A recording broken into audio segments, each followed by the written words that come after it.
So good day to you all. Today's business spotlight. We have the pleasure of Audrey Gaffney from Taylor and Wolf. Hi, Audrey. How are you?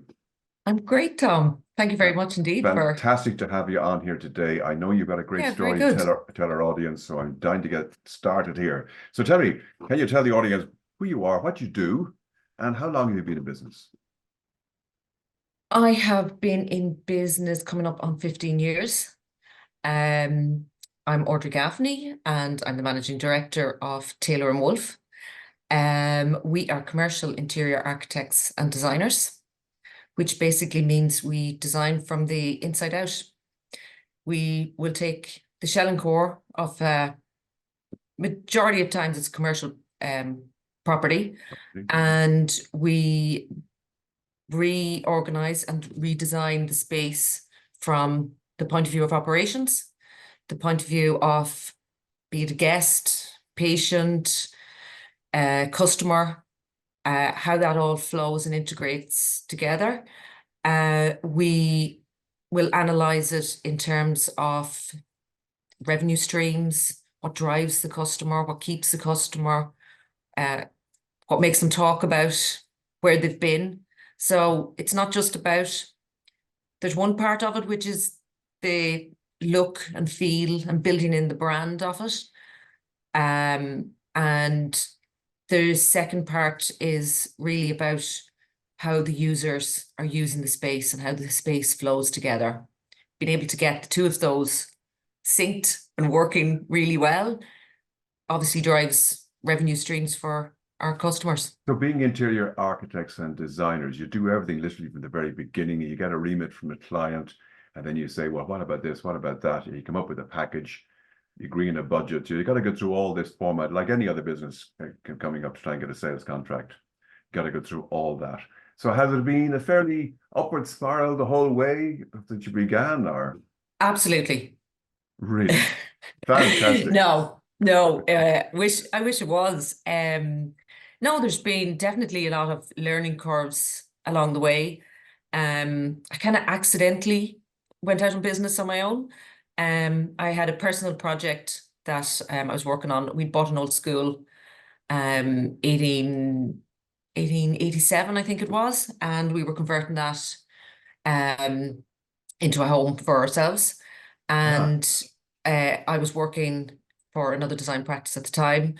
And I suppose the nature of the business that we're in, and dealing with hospitality clients, you could be having a conversation at 8 o'clock, 9 o'clock in the evening. And it just wasn't able to balance it. And I was conscious of, you know, builders were on site. And so I left that company purely to just concentrate on just getting this project up and running and finished for myself. And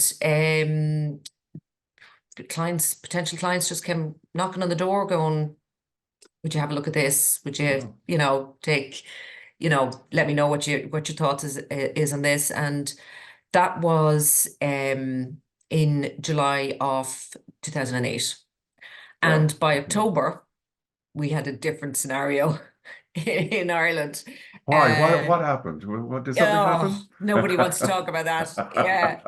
Yeah. But I suppose one of the best things about coming out of it or working through a recession was I didn't have any preconceptions of clients coming knocking on the door. I was constantly looking for, where's the next project coming from, and how do we build our client base, where I'd have other designers, when I'd be chatting to them, they'd go, how did you hear about that project? And that project is beside me. And I was like, well, I'm being proactive. I'm asking, and I'm, Yeah.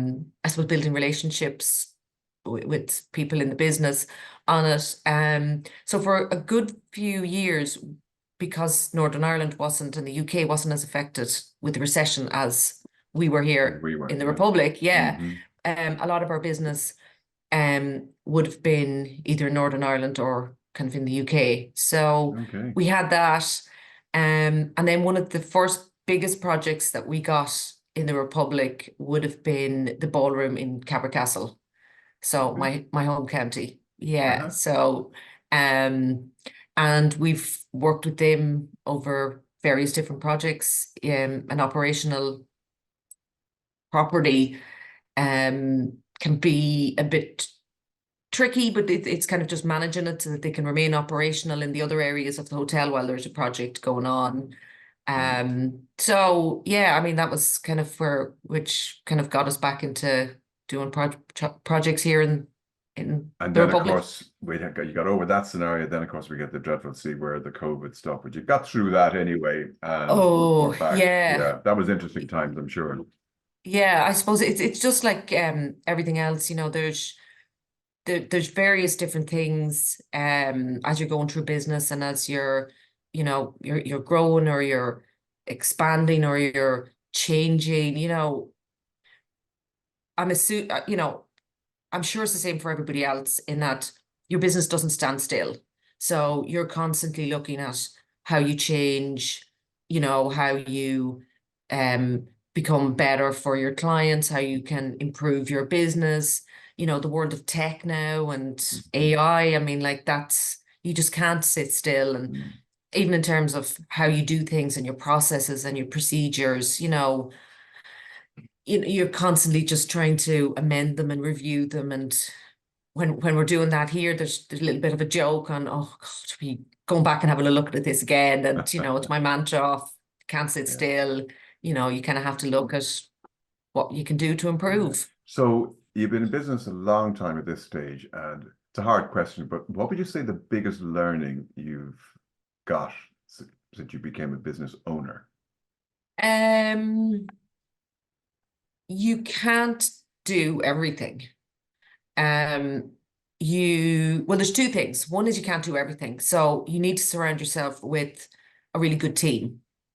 Okay. And you can't let your ego get the better of you in that it's best if you have where people know more than you know.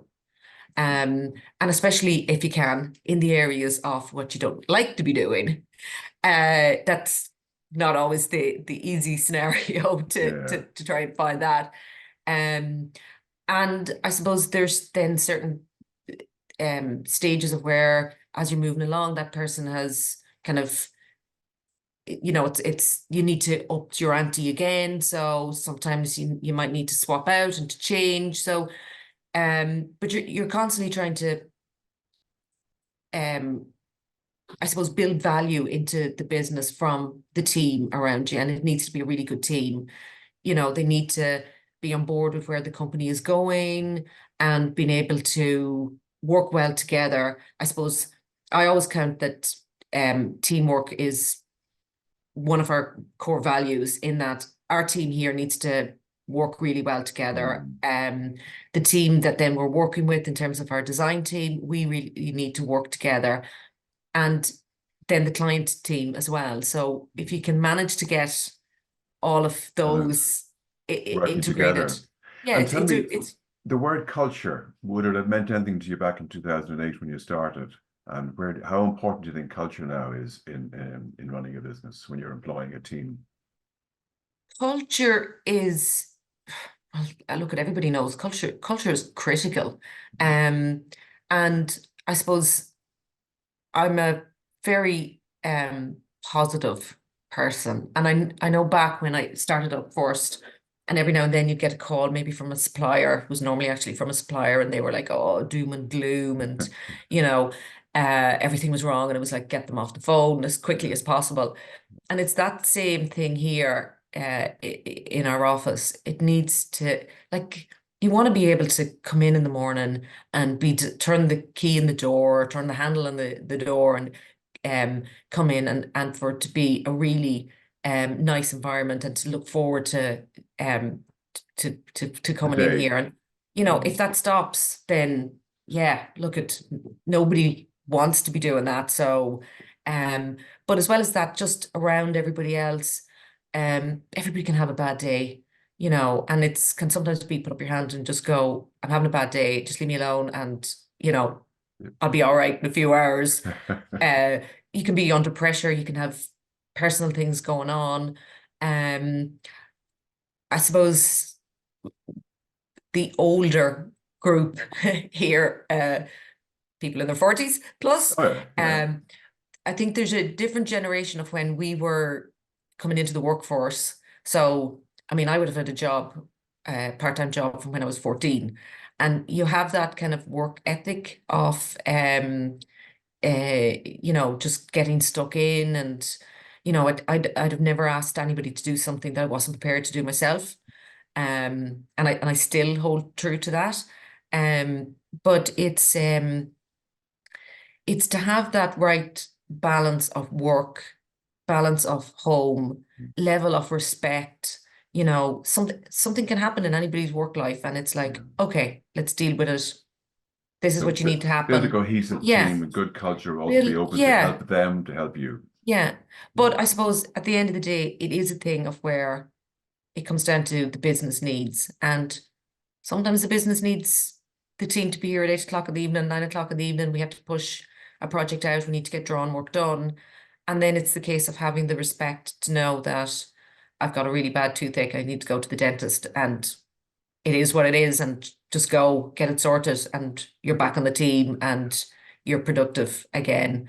So yeah, look, it is really important. It's hard to maintain the healthy balance. There's a lot of personalities, and there's a lot of, external stuff going on, and there can be stress at certain times. But yeah, if you can have a good laugh and, As long as not things are take going offense well. to, Yeah, to absolutely. So, anything, then couple of last questions let me ask you. What does the future look like for you and your business? And what about your sector?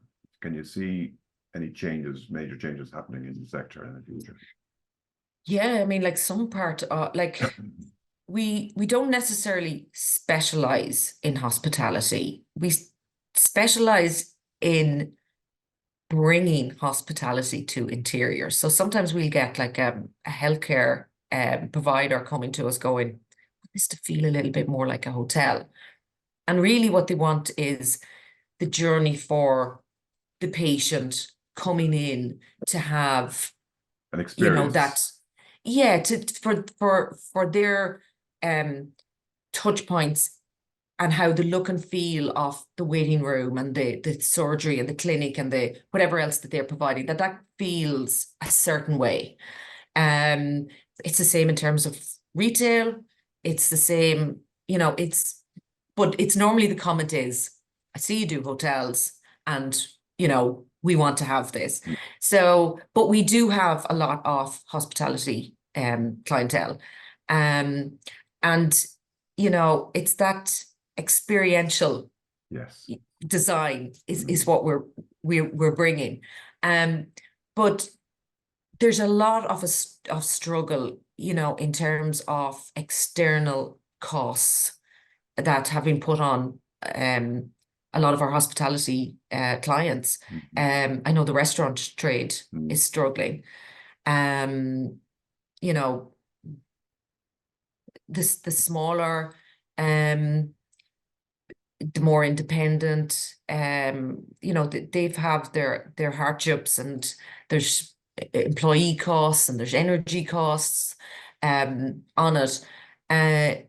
However, sometimes more of the independent clients will operators, they'll be coming to us and going, oh, there's a such and such after opening up down the road. We need to be seen more like them. And I think if you can find your values in your business, and if you can understand your own marketplace, and I suppose again it's that thing of bringing the team on board, but I mean there's still out, you can try, there's still out, your own business, and there's external factors that you need to try and build into it. But I suppose it's finding that unique spot for your business, and how you can drive it So on. finding your niche, building a great team. Yeah, Yeah. and some clients will say to us,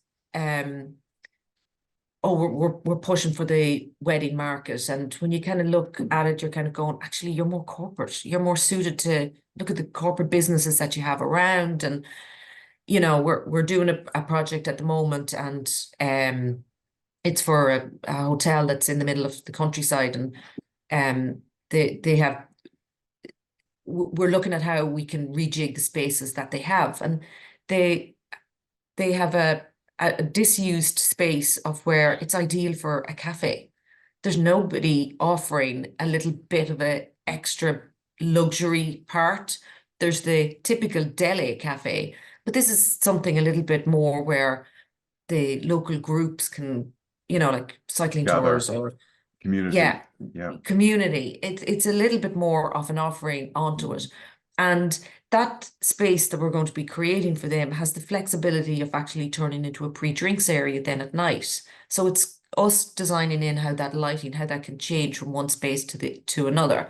And it's finding those little, I suppose, nuggets of extra revenue streams that can But just adding help value and for your assist. And clients at the same it's time. adding Yeah. value. Yeah. Yeah. There's another client that we were working with where we were again rejigging their ground floor, their lobby, restaurant, breakfast area, restaurant, bar, restaurant. It was quite a big kind of ground floor space. And they were adamant that they weren't moving the bar. Yeah. It was going to stay where it is. It's going to cost way too much. We're not doing it. And at the time, they had built on an extra 80 rooms onto the hotel. They'd expanded the hotel quite significantly. And they knew they were going to be struggling in terms of the usual thing. Everybody comes down for breakfast. At 9:30, breakfast is over 10 o'clock. How do you seat everybody down? So we would do a workshop at the very start where we bring in kind of like key people and we kind of ask questions, and then we'll kind of ask a few other kind of staff members, just general kind of how does this operate? How does this work for you? And it became really clear that we actually did have to move the bar. So on our concept presentation part of it, we showed them what they had asked for. Here you go. That's exactly the layout that describes everything that you said that you wanted to have into it. Fabulous, fabulous. However, if we do move the bar, operationally, it'll work better for this, and this reasons. Plus, as well as that, you get 40 covers. So you get 40 covers at breakfast, you get 40 covers at lunch, you get 40 covers at dinner. Sold. That was it. But I suppose it's bringing those options into play. The ideas. It's, I suppose, looking at the value that we can bring in terms of when we're designing. It's looking at values for their marketplace. It's also looking at the value of the property. So looking at the whole package and everything else. Does it sounds to me like there might be an Irish version of the Gordon Ramsay scenario here that you could bring? What do you think? That we go in and gut out. Sort out the hotel, and sort out the problems, sort out the kitchen. But you'd be on TV, it'd be fantastic. Audrey, it's been a pleasure talking to you today. One last question I want to ask you. What was the best advice you would give to an 18-year-old you?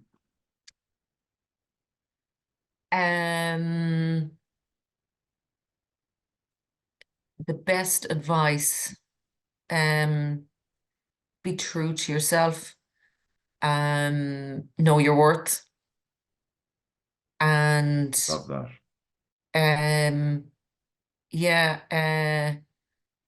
Keep being determined. Audrey Gaffney, Taylor and Wolf, thank you so much indeed. And for those people who want to check you out, it's Taylor, Tailor, and Wolf. You can see it on Audrey's name there. Great website and a new one on the way, I believe. Yeah, we're updating it as we speak. Fantastic. So in the next few weeks. And if anyone wants to contact you, they can contact you through the website or by email, I'm sure. So Audrey, thank you so much indeed, and look forward to wishing you every success in the coming years. Many thanks. Thank you, Tom. Good chatting with you.